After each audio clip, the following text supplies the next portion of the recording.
Shwmai, Siôn Tomos Owen fan hyn. Gen i oedd y fraint o beirniadu'r gystadleuaeth celf a'r ddiwydiant. Gyfnitha tipyn mewn. A oedd yn fraint gael beirniadu nhw lot o wahanol fathau o beintiadau, ffotograffiaeth, collage. Ond dyma'r tri oedd yn fuddigol.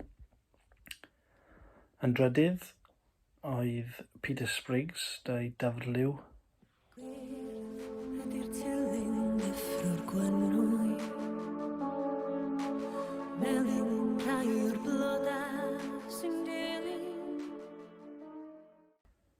Yn ail oedd Kelly Hanny, dau peintiad eitha dystopic, du a gwyn o ddiwydiant.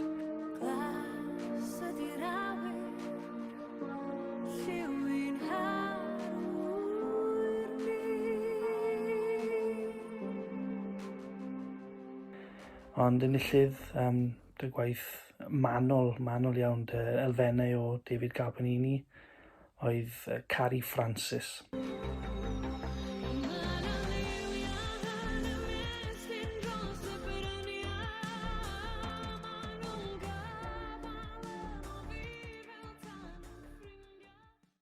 Llongyfrichiadau i chi gyd, a diolch am yn gystadlu.